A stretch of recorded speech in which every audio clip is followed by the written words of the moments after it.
ജമ്മു കാശ്മീരിൽ വലിയ തോതിലുള്ള വികസനം ആർട്ടിക്കിൾ 370 റദ്ദാക്കിയതിന് ശേഷം വന്നിരിക്കുന്നു എന്നുള്ളത് കോൺഗ്രസിൽ നിന്നുകൊണ്ട് തന്നെ ഗുലാം നബി ആസാദ് ഒരിക്കൽ പ്രഖ്യാപിക്കുന്ന സാഹചര്യമുണ്ടായിരുന്നു. BJP നേതൃത്വത്തോട് എത്രത്തോളം അദ്ദേഹം അടുത്തു കഴിഞ്ഞിരുന്നു എന്നുള്ളത് അന്നു മുതലേ ജനങ്ങൾക്ക് മനസ്സിലായി തുടങ്ങിയ കാര്യമാണ്. കോൺഗ്രസിലായിരുന്നപ്പോൾ കോൺഗ്രസിലെ ഒരു നേതാവിനെ വളർത്തിയെടുക്കാൻ സമ്മതിക്കാതെ ഒരു വലിയ തടയണ പോലെ നിന്ന വ്യക്തിയാണ് ഗുലാം നബി ആസാദ്.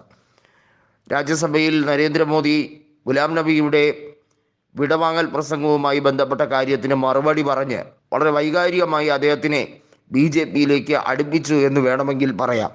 ഗുലാം നബി ആസാദ് BJPയിൽ ആകൃഷ്ടനായി സ്വന്തം പാർട്ടി രൂപീകരിച്ച് BJPയുമായി സഖ്യം രൂപീകരിക്കുന്ന രീതിയിലേക്ക് കാര്യങ്ങൾ എത്തിച്ചു.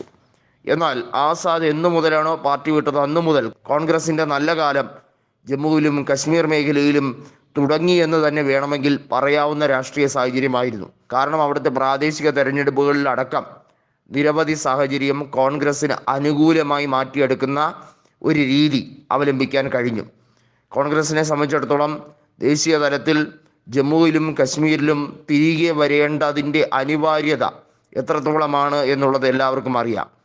നാഷണൽ കോൺഫറൻസും PDPയുമായി സംയുക്തമായി ചേർന്നുകൊണ്ടുള്ള ഒരു അലയൻസ്, അതായത് ഗുപ്കാർ സഖ്യം എന്ന രീതിയിലേക്ക് കൊണ്ടുപോകുന്നുണ്ടെങ്കിലും നാഷണൽ കോൺഫറൻസുമായിട്ടാണ് കോൺഗ്രസിൻ്റെ ഏറ്റവും വലിയ ബാന്ധവം എന്നുള്ളത് എടുത്തു പറയേണ്ട കാര്യമാണ്. അതായത് ഫറൂഖ് അബ്ദുള്ളയും ഒമർ അബ്ദുള്ളയും നയിക്കുന്ന മുന്നണി സംവിധാനത്തിൻ്റെ ഭാഗമായി നിൽക്കാനാണ് കോൺഗ്രസിൻ്റെ ഏറ്റവും വലിയ ആഗ്രഹം.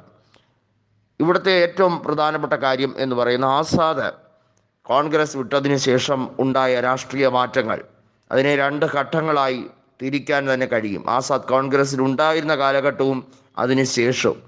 കോൺഗ്രസ് വിട്ടതിന് ശേഷമുണ്ടായ കോൺഗ്രസിൻ്റെ ആഭ്യന്തര പുരോഗതി എന്നത് പറഞ്ഞറിയിക്കാൻ പറ്റാത്ത രീതി തന്നെയാണ്. അത്രമേൽ സുദൃഢമായി കോൺഗ്രസിൻ്റെ നേതൃത്വം ദേശീയ തലത്തിൽ തന്നെ ശ്രദ്ധേയമാകുന്ന മാറ്റങ്ങൾ കൊണ്ടുവരാൻ തീവ്രമായി ശ്രമിക്കുന്നുണ്ടായിരുന്നു. ദേശീയ അധ്യക്ഷൻ മല്ലികാർജുൻ ഖാർഗെയുമായി പ്രാദേശിക നേതാക്കൾ നേരിൽ കണ്ട് സംസാരിക്കുന്നു. മുൻകാലങ്ങളിലൊക്കെ അവിടെ ഒരു വിലങ്ങ് തടിയായി കൃത്യമായി തന്നെ ഗുലാം നബി ആസാദ് ഇടപെട്ടിരുന്നു. അത് കോൺഗ്രസ് നേതൃത്വത്തിൻ്റെ വളർച്ചയെ ബാധിച്ചിരുന്നു എന്ന് തന്നെ പറയേണ്ടി വരും.